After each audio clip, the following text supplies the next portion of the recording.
Hello, my name is Allison Decker, and I'm a nurse practitioner with the San Francisco Department of Public Health Disease Prevention and Control Branch. From July to December 2019, I led a rapid syphilis testing pilot to identify syphilis among women in San Francisco, and today I will be speaking about implementation and results of that pilot. Cases of mother-to-child transmission of syphilis, or congenital syphilis, are increasing in the United States and in California. We see here that increasing syphilis cases in women precede increases in cases of congenital syphilis. In California, there was a 900% increase in the number of reported congenital syphilis cases from 33 in 2012 to 329 in 2018. Similarly, in San Francisco, we also see that total syphilis cases have been rising among women. While a majority of cases remain among men, there was a 156% increase in female syphilis cases from 2017 to 2019. And while San Francisco had 0 cases of congenital syphilis in 2018, there were a devastating 4 cases in 2019, one resulting in stillbirth at 32 weeks. Women with syphilis are among the most vulnerable and marginalized in San Francisco. In 2019, we found that 22% of those diagnosed with syphilis were experiencing homelessness, 41% reported meth use, 39% were diagnosed in our San Francisco Health Network, which are our safety net clinics, and 7% were diagnosed in jail. The good news is that syphilis is treatable and congenital syphilis is preventable. Treating a pregnant woman with injectable penicillin cures her syphilis infection and prevents transmission to her baby. We realized we were missing opportunities to identify syphilis and offer treatment to the most vulnerable women in San Francisco. So in response, the San Francisco Department of Public Health piloted a point-of-care rapid syphilis testing program among people experiencing homelessness. We sought to evaluate uptake, identification of new cases of female syphilis, and patient and partner treatment completion. We used the Syphilis Health Check as the point-of-care rapid syphilis test for this pilot. The Syphilis Health Check is the only CLIA-waived, FDA-approved rapid screening test for syphilis in the United States. It's a qualitative, rapid membrane immunochromatographic assay for the detection of treponema pallidum or syphilis antibodies in human whole blood, serum, or plasma. It's a great point-of-care test because visual interpretation is available within 15 minutes of a finger stick. Unfortunately, it is unable to differentiate between active infection and previously treated infection with syphilis. It can be used as an initial screening test, but it requires a confirmatory non-treponemal or RPR lab test. So because the test is highly sensitive, there's no need to confirm a non-reactive test. You do need to confirm a reactive test, and you can assure patients that the test is highly accurate. For this pilot, we partnered with the street medicine team to help implement rapid syphilis testing. This team is also part of the San Francisco Department of Public Health and has an innovative street-based medicine approach with the mission of providing effective care for high-risk, high-vulnerability individuals experiencing homelessness who are not getting what they need elsewhere in the system. The team provides multidisciplinary care by professional and peer staff highly knowledgeable in harm reduction, low barrier medication for addiction treatment, and working with the target population. They operate at locations where the population is already comfortable or residing, and they offer care regardless of insurance coverage on an open access basis, meaning no appointments. As part of integrated HIV and STD testing, rapid syphilis testing was offered to people experiencing homelessness with no syphilis history through street-based outreach, homeless health fairs, and navigation centers. A registered nurse conducted a brief screening questionnaire and gave $10 gift card incentives to those who provided a finger stick sample. The questionnaire consisted of the following 3 questions. Have you ever tested positive for syphilis? Have you been sexually active in the past 12 months? And what is the gender of your sexual partners? In order to be eligible for the rapid syphilis test, the individual must note that they'd never tested positive for syphilis and that they had been sexually active in the past 12 months. This is an example of the testing tracking form used to collect patient contact and demographic information, as well as to record the results. The idea was to have something that was easy to use in the field when there's no or limited access to electronic medical records. The completed forms were faxed to the local STD clinic on a daily basis to be uploaded to the patient's records. You can see our testing and treatment algorithm here. If the syphilis health check result was reactive, the nurse called the disease control investigator, or DCI, at the local municipal STD clinic to gather prior syphilis testing and treatment history for that individual. Then there was a blood draw for confirmatory RPR and TPPA. We often chose not to wait on those RPR and TPPA test results if the individual had no prior history of syphilis, and we encouraged empiric treatment if the person had risk factors or if there were concerns for follow-up. A great asset was that the nurse was able to deliver bicillin in the field. We also could arrange for transportation to the municipal STD clinic for further assessment, which included a physical exam, stat RPR, and also potentially empiric treatment.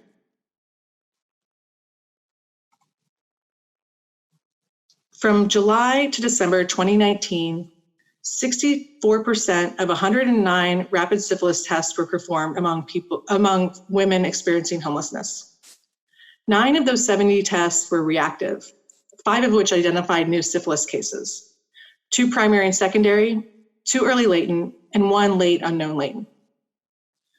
All women with confirmed syphilis were appropriately treated, including 1 pregnant woman.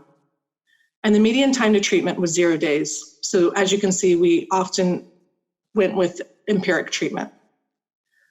2 male partners were also named and treated as part of the pilot, and additional HIV and STD comorbidities, including chlamydia, gonorrhea, and trichomonas, were also identified.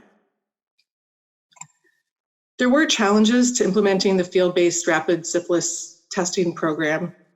The first included effectively identifying those most at risk, as not all women endorse sexual risk factors, and many were unaware of their risk because they reported a primary partner, but were uncertain as to that partner's risk. As mentioned, the syphilis health check also has limitations as a screening test, as it requires no prior history of syphilis, and verifying syphilis testing and treatment histories in the field can be a challenge. Many women are also unaware of what they've been treated for in the past and just reported a shot for an STD. The syphilis health check also requires the need for phlebotomy for reactive tests, which requires skilled workers. And also people can be averse to blood draws, and there may be poor venous access due to intravenous drug use and dehydration.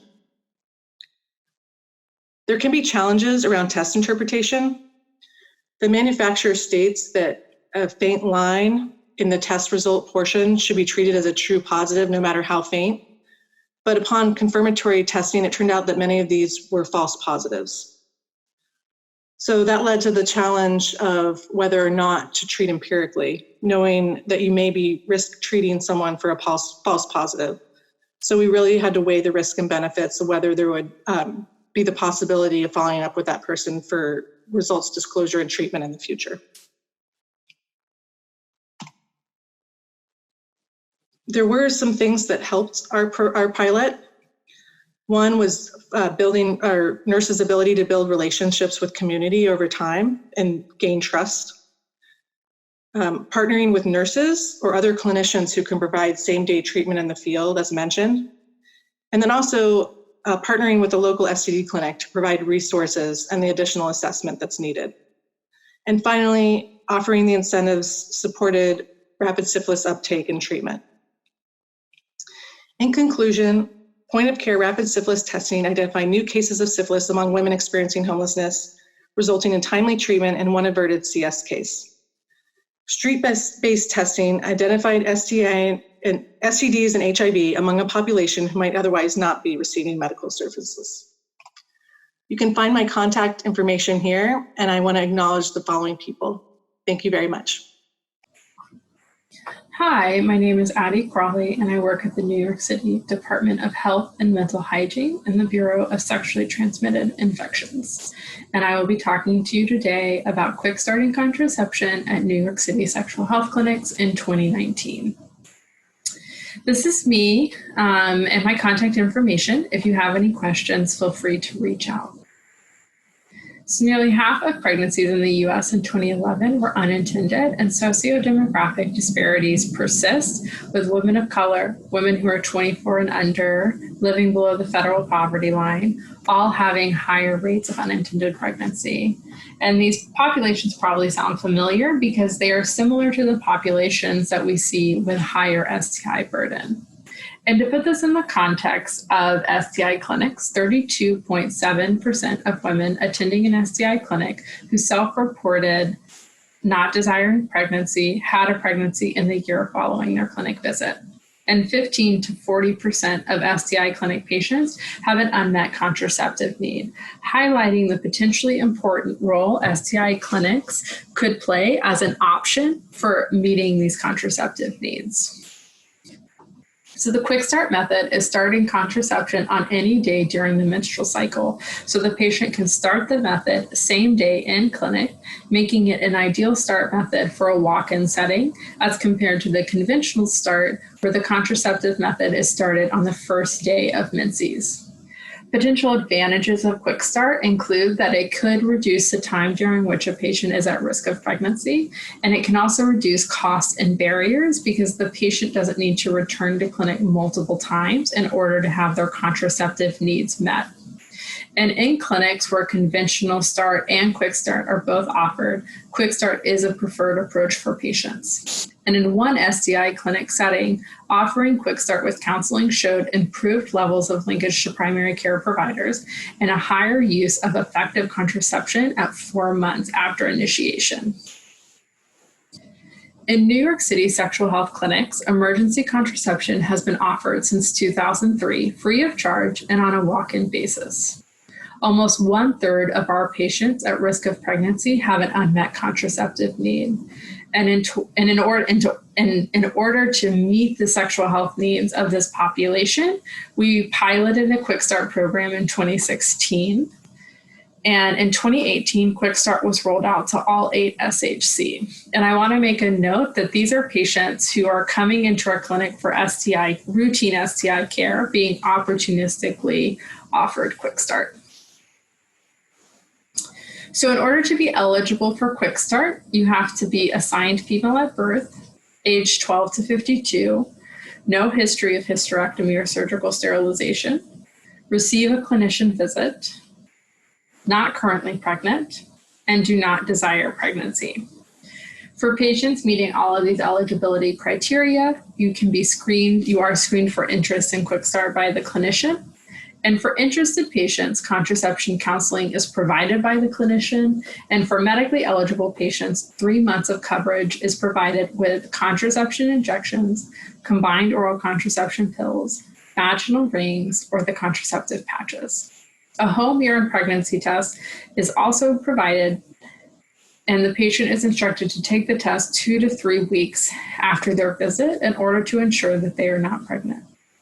For patients with ongoing contraceptive needs, a referral to family planning is offered if they are interested. So our data source was the SHC electronic medical record, and we evaluated 3 parts of the program. First, the uptake of Quick Start services. The timeframe was January to December 2019, and it was among patients with Quick Start eligible visits. Second, contraceptive preferences and referral uptake. This was the same time frame, and it was patients with Quick Start initiation visits. And then finally, the occurrence of repeat Quick Start visits. This time frame was January to June 2019, and we deduplicated patients to their first Quick Start visit, and then identified return visits within the subsequent 6 months. In 2019, we had 16,168 Quick Start eligible visits. Of those, 13,800, or 85%, were screened for interest. And among those, 1,198 were interested. Overall, 9% of screened patients were interested in Quick Start, and we saw a higher than average interest among patients under 20, with 16% of screened patients being interested, and also among patients who are coming to our clinic for emergency contraception or PEP, with 21% of screened patients being interested in Quick Start. Overall, initiation among interested patients was high, with 89% of interested patients initiating Quick Start that day, representing 1,071 Quick Start visits. Across different groups, this was pretty similar, with the exception of patients who are 30 or older, where only 83% of interested patients initiated Quick Start that day. So this graph is the characteristic of patients with Quick Start visits. And you can see that the majority of patients who initiated were Black, using a less effective or no form of birth control, where less effective includes condoms, withdrawal, barrier methods, or the natural method. And then around 40% were coming for EC or PEP, and then 40% were actually coming into our clinic because they were symptomatic. So this graph is the contraception method chosen among Quick Start initiates overall and by age group and race ethnicity. And to orient you on the graph, the hot pink bar represents the percent of all initiates who chose that method. The pink purple bars represent the percent who chose that method by race ethnicity. And then the blue bars represent the percent who chose that by age group. And so overall, 53% of initiates chose OCPs, and you can tell that vast majority chose them. The majority chose OCP. And this was a little bit higher in patients with other race ethnicity, with 60%, and patients under 20, with 56% opting for OCPs. The second most popular method was Depo, with 23% of all initiates opting for this method, and that was a little bit higher in the Hispanic Latinx population, with 29% choosing that method, and in patients under 20, with 27% choosing that method. The third most popular was the patch with 15%, and then last but not least was the ring with 9% of initiates choosing that method. Overall, among our initiates, 43% accepted a referral to ongoing family planning and 35% refused. Among the patients who refused, the main reason for refusal was that the patient reported already having a provider. So from January to June 2019, we had 540 unique patients initiate Quick Start. And of those, 9% had a repeat Quick Start visit within 6 months. And of those with repeat Quick Start visits, 78% indicated that Quick Start was one of the reasons for their visit. And the median days between the two initiation visits was 95, and the interquartile range was 81 to 127. So we have some limitations. Our findings may not be generalizable to other clinic populations. In our clinics, we offer a limited number of contraceptive methods. And so with more options, patient preferences will probably shift and change. And then data are not available on why patients are not interested on the continuation of contraception after the initial 3 months is given or is done, and then referral outcomes. So in conclusion, eligible patients were interested in the Quick Start program. Patients indicated interest in initiating a contraceptive method at approximately 1 in 12 NYC SHC visits, during which they were screened for interest. Higher interest was among adolescents and patients presenting for EC or PEP. Almost all of interested patients initiated Quick Start, and about half of initiates preferred OCP. A small subset of patients returned for Quick Start. Many returned close to the time when they would need additional contraception, indicating that for some patients, they may need or prefer SHC as an option for meeting ongoing contraceptive care. And I would like to thank my co-authors as well as the SHC staff who do this work. Hello, my name is Christine Dang, and I'm a fourth-year medical student at UT Southwestern. Today, I will be talking about paired testing of sexually transmitted infections with urine pregnancy tests in incarcerated patients, an initiative we started in January 2020 at the Dallas County Jail.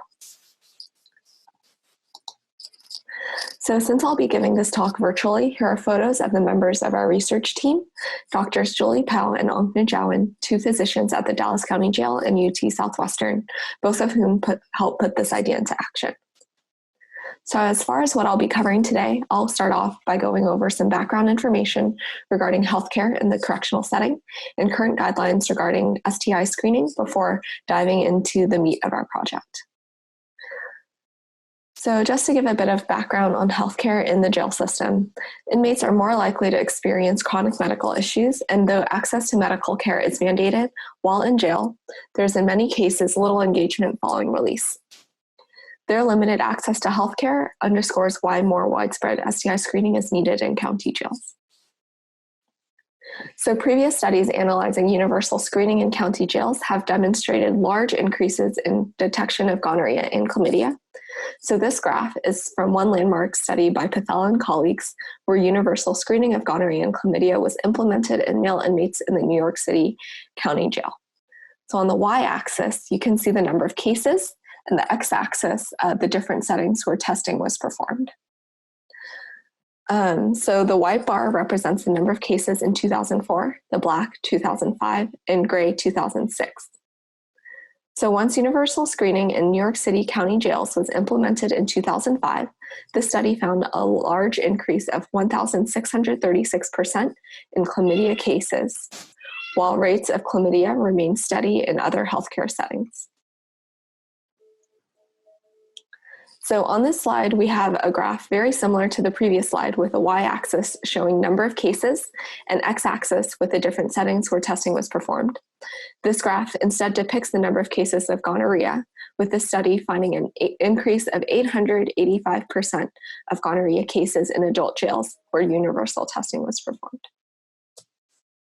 So currently, the CDC advises that in correctional settings, universal screening for gonorrhea and chlamydia should be performed in females less than or equal to 35 years old and males less than 30 years old. However, only 4% of jail systems provide routine or mandatory STD screening.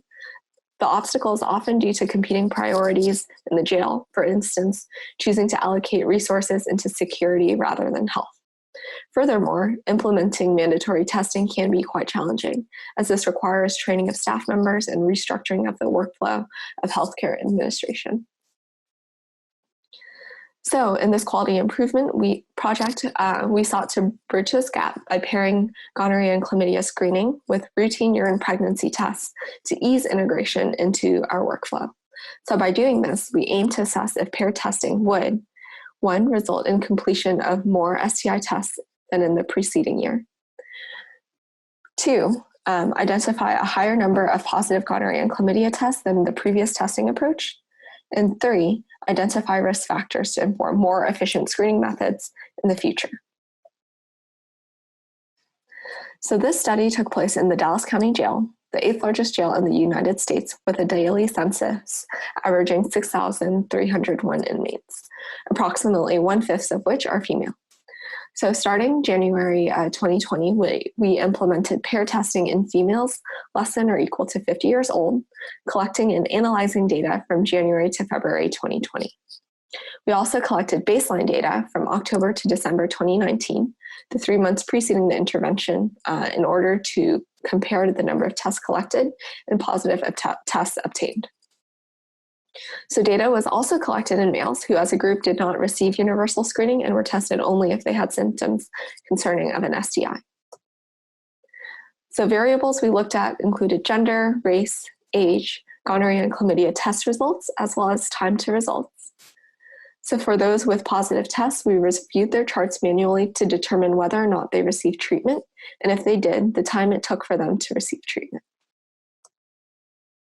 So this table breaks down the number of tests performed and the number of positive tests into gender, testing period, and type of test being chlamydia and gonorrhea. So as a brief reminder, October to December 2019 is the time period before paired testing, and January to February 2020 is the time period after. So in females, the total number of tests performed in the 2-month post-intervention period far exceeded the number in the 3-month previous period, increasing from 374 monthly tests to 1,177. What was remarkable was that the prevalence of chlamydia and gonorrhea did not significantly differ between these 2 testing periods, indicating that the increase in testing yielded a proportional increase in the number of detected infections. So the large increase in detection rates is even more apparent when we look at the run charts of chlamydia and gonorrhea positive tests. On the x-axis, we have the number of tests detected, in this case, chlamydia. So on the x-axis, we have the number of weeks starting from October 2019, and on the y-axis, we have the number of tests detected, which is chlamydia. So gray bars depicted the number of female positive tests, and the orange, the number of male positives. The arrow indicates where in this run chart paired testing was initiated. And we can distinctly see the rise in chlamydia positives once paired testing was implemented, with the monthly number of detected chlamydia infections rising 4.6-fold. So this is a similar run chart, instead depicting the number of positive gonorrhea tests. So the monthly number of positive tests increased by 3.7-fold once paired testing was initiated. It is interesting to note that the rates of positive tests were high in males. However, keeping in mind that females comprise approximately 20% of the Dallas County jail population, these high numbers in males aren't as surprising. Furthermore, the number of positive tests in males remained high without substantial change between the 2 testing periods. So this table breaks down the number of performed and positive chlamydia and gonorrhea tests into the different age groups in female inmates. So here it's important to note that positive tests were found in females of all age groups. Women less than or equal to 25 years old had the highest prevalence for chlamydia at 18.9%, while women 31 to 35 years old had the highest prevalence of gonorrhea at 9.7%. So generally, for both pre-intervention and post-intervention time periods, screening rates and the prevalence of gonorrhea and chlamydia decreased gradually as age increased. So this slide illustrates the order of testing to receiving antibiotic treatment if a positive test was obtained. So on average, it took 5.8 days to obtain test results. And if a positive test was obtained, the average time to treatment was 1.8 days. A large portion of all inmates are released within 48 hours, making it difficult to obtain results and administer treatment to these individuals. So in this study, 56% of the inmates who had a positive result received treatment, and for individuals who did receive treatment, length of stay averaged 29.7 days. So this slide summarizes our most salient findings, which we have gone over in previous slides. So to briefly sum it up, after initiating paired testing in female inmates less than or equal to 50 years old, we saw an increase in both monthly testing and number of positive gonorrhea and chlamydia infections.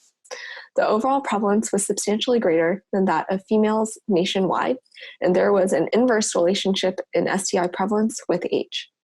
Overall, our project demonstrated that paired testing could represent an opportunity to detect STIs in a high-risk population with limited access to care outside of the correctional setting. So our study had several limitations. First, we were unable to assess if patients were released from jail prior to receiving treatment, and if they were able to later be linked to care and complete treatment. Furthermore, we do not have complete race and ethnicity data, as this wasn't fully available to our team at the time of data analysis. So there is still much left to be done regarding paired testing in the Dallas County Jail. Having a complete set on race and ethnicity and analyzing history of high-risk behavior could help us understand which groups are more at risk for positive tests. Another aspect that our project has not yet addressed is the notification of partners and their treatment. A reliable system of partner notification could help limit community spread of these STIs and inform individuals with unknown gonorrhea and chlamydia infections to seek treatment.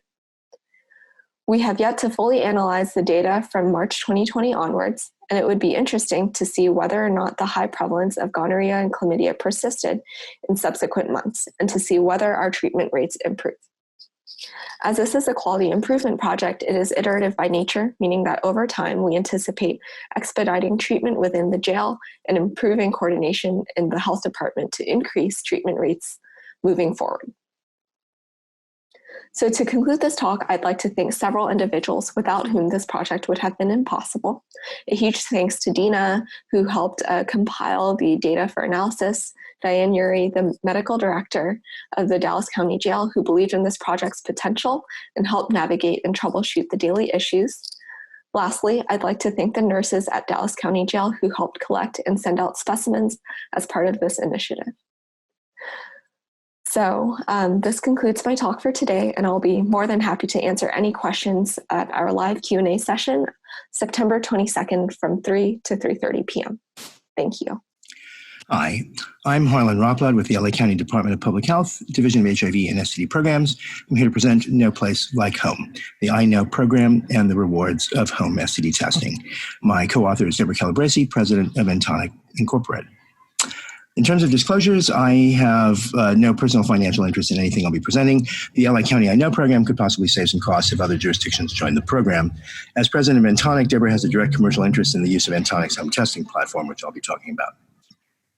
In terms of the data I'll be presenting, we analyze data from the 4 I Know website databases and from participating public health agencies. We also talk to our marketing vendors, program leaders, and other home STD and HIV testing programs in the US. So what is I Know? I Know is an STD prevention program. It's designed for young African American and Latino women ages 12 to 25 who bear a disproportionate burden of the impact of chlamydia and gonorrhea. And we seek to end these disparities by promoting STD awareness and testing, and free home testing complements clinic services by taking down barriers to testing for women who can't readily access a clinic. We were the second public health program in the US to offer free home STD testing after I Want the Kit by Johns Hopkins, and we were the first program to offer online access to test results. LA County launched I Know with home testing in June 2009. Alameda, San Diego, and Sacramento counties joined in 2013 with help from the California Department of Public Health, though Sacramento has not been active in 2020.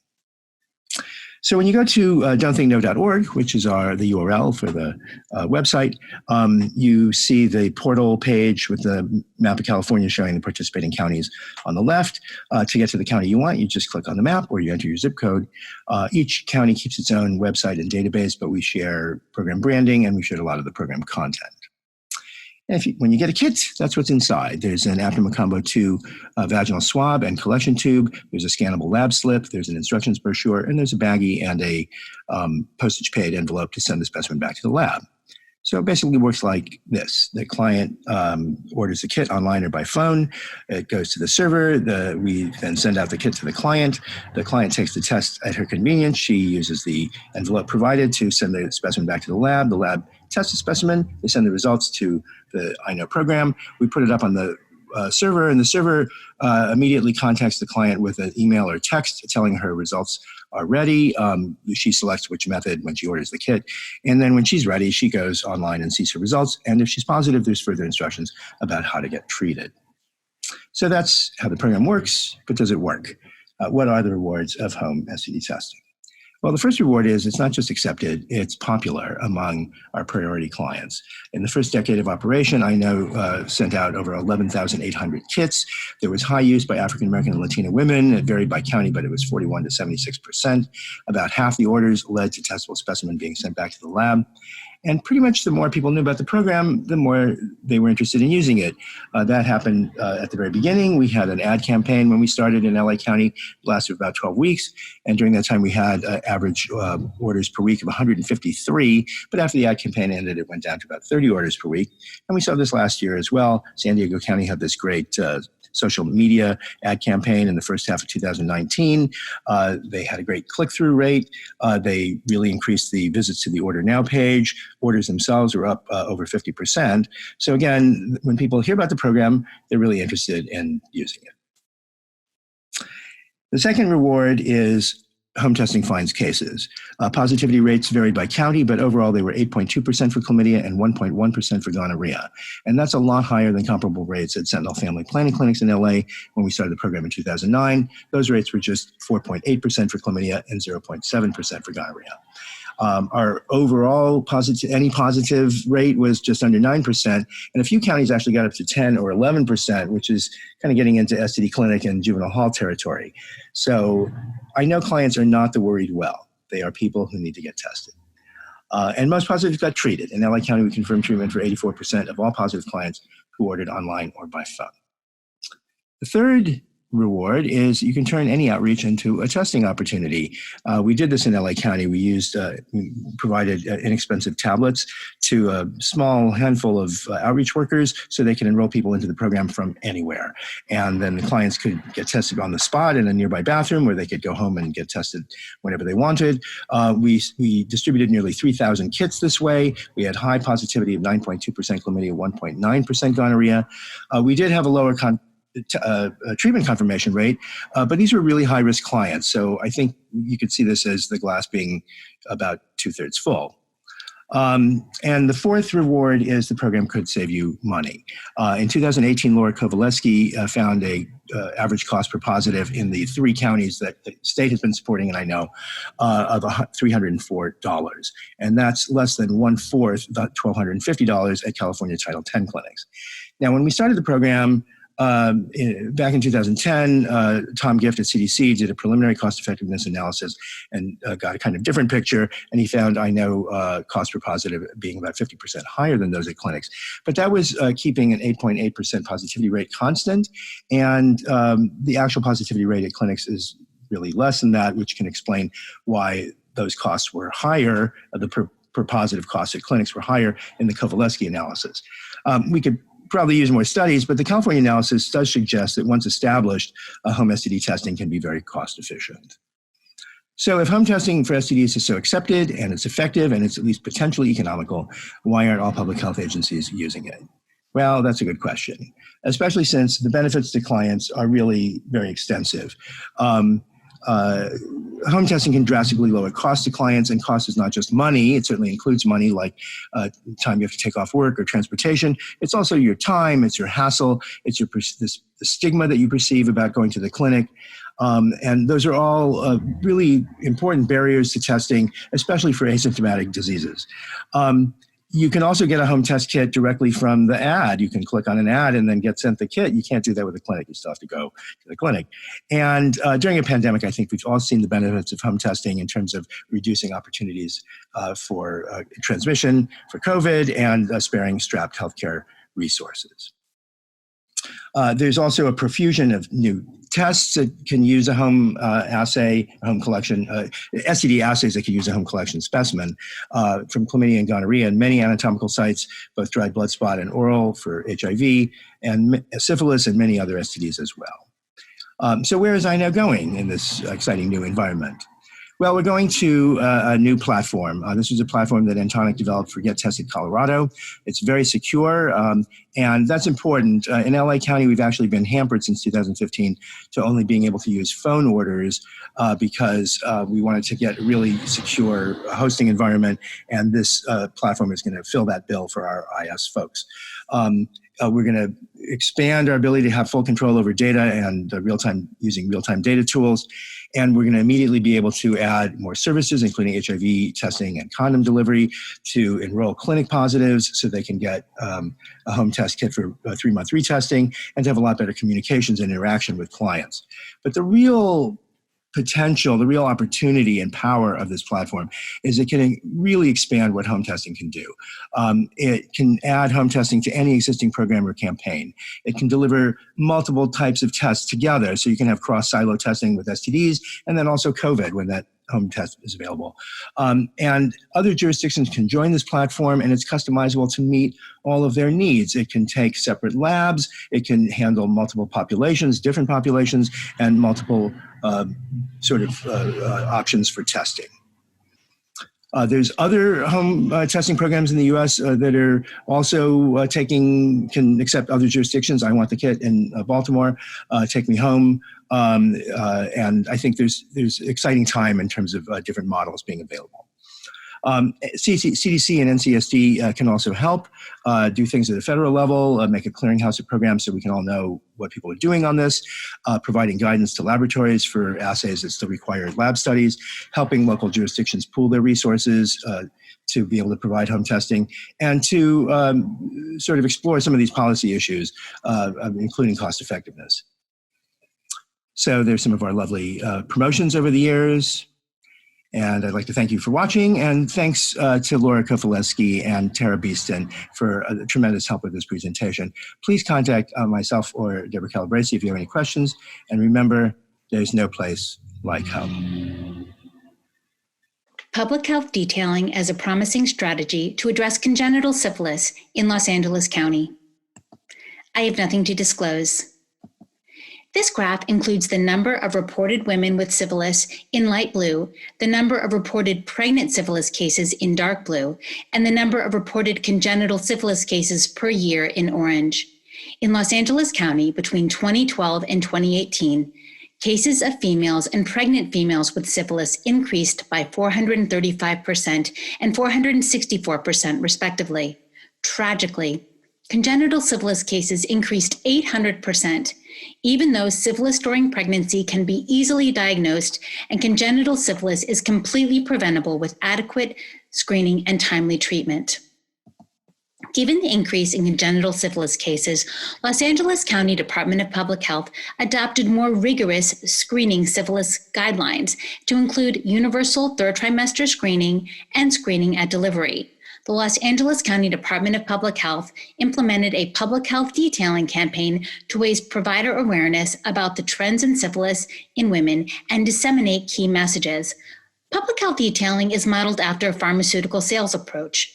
4 public health detailers conducted brief one-on-one syphilis tutorials and assessment with medical providers at initial and follow-up visits, commonly referred to as calls.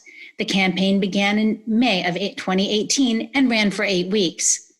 Public health detailers delivered 4 key messages recommended by the health department.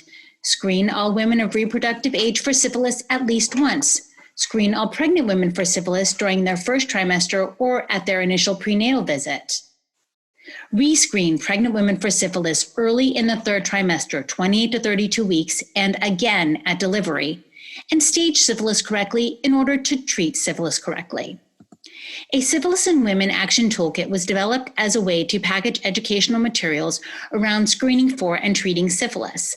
Graphics, originally developed by Pima County Department of Public Health, were used throughout the kit. See the link to the toolkit on the slide. The secret 5th message was the introduction of the Clinical STD Consultation Warm Line, featured on this wallet card and throughout the kit.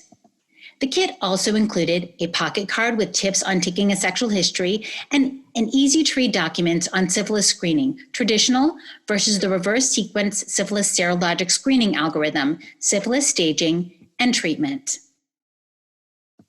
2 different posters were developed in English and Spanish. That rash or sore might be syphilis.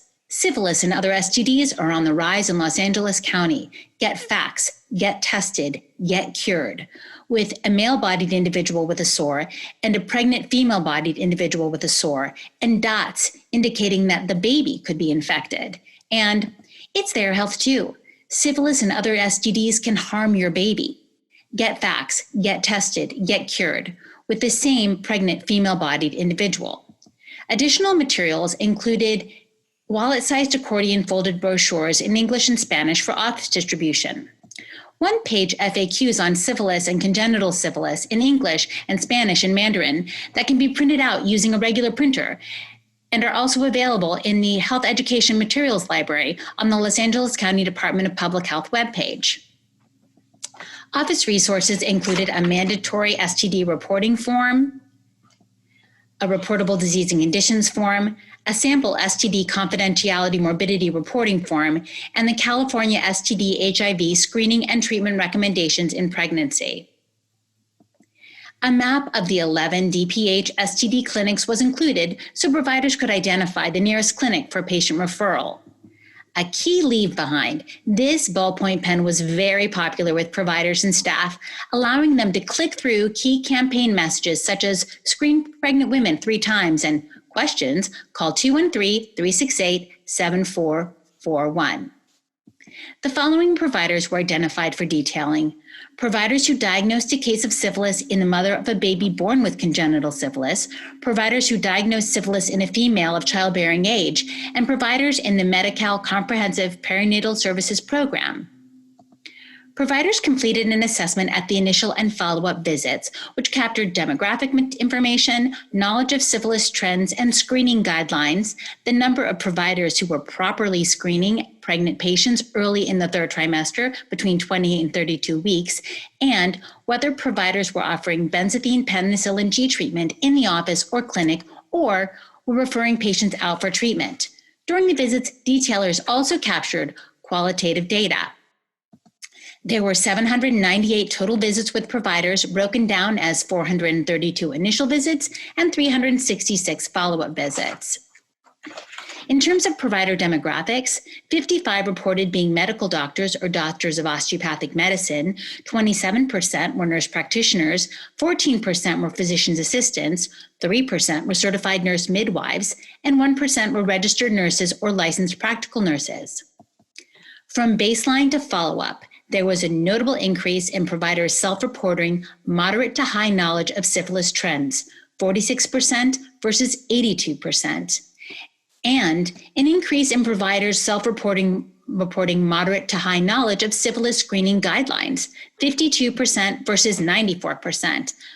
Most significantly, of the prenatal care providers who completed follow-up, the self-reported use of 3rd trimester screening increased from 40% at baseline to 74% at follow-up.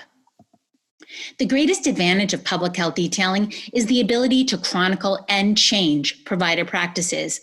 During the campaign, it was discovered that providers were following outdated 7th edition ACOG screening guidelines, conducting 3rd trimester screening at 35 weeks versus the recommended 28 to 32 weeks. It was also discovered that the 8th edition ACOG screening form stated VDRL RPR syphilis when indicated, with no mention of the 28 to 32 week recommendation. However, clarification was provided on page 161 in the 8th edition of the ACOG perinatal guidelines. There was limited in-office, in-clinic treatment, with 47% of physicians who were not providing treatment referring out to Los Angeles County DPH STD clinics for treatment. There were billing and reimbursement issues with Medi-Cal, California's version of Medicaid. Medi-Cal only covers a qualitative RPR reflexing to a quantitative RPR and confirmatory TPPA, meaning the reverse sequence syphilis serologic screening algorithm is not billable. Medi-Cal only lists doxycycline on the pharmacy formulary for syphilis treatment, meaning providers who could only prescribe doxycycline to patients that had to go to the pharmacy to pick up their syphilis treatment. Benzathine penicillin G is only covered under the clinic formulary, meaning providers would need to pre-order and pay for the benzathine penicillin G from a pharmacy that would deliver the medication to the provider, who would then administer the medication in the office. This lack of coverage delayed treatment and sometimes resulted in patients paying out of pocket for benzathine penicillin G. Future goals include follow-up with providers that are still screening in the 3rd trimester at 35 weeks, clarify and possibly change Medi-Cal billing and reimbursement practices, increase the number of providers treating with benzathine penicillin G. It should be noted that post-campaign, Planned Parenthood clinics in Los Angeles County are now offering benzathine penicillin G. Increase the number of pregnant women treated with benzathine penicillin G. The Los Angeles County Department of Public Health is offering benzathine penicillin G delivery to providers, as well as patient transportation to the STD clinics via Uber Health, and incentivized syphilis treatment with gift cards. And a quick update, because who doesn't like to see their hard work featured on a bus? The Los Angeles County Department of Public Health launched a social media campaign to increase awareness of syphilis and its symptoms. The Metro bus advertisements ran for 6 months, beginning in October of 2019. Thank you for your attention. My contact information is listed on the slide, as well as a link to the California Health Report article featuring our public health detailing campaign.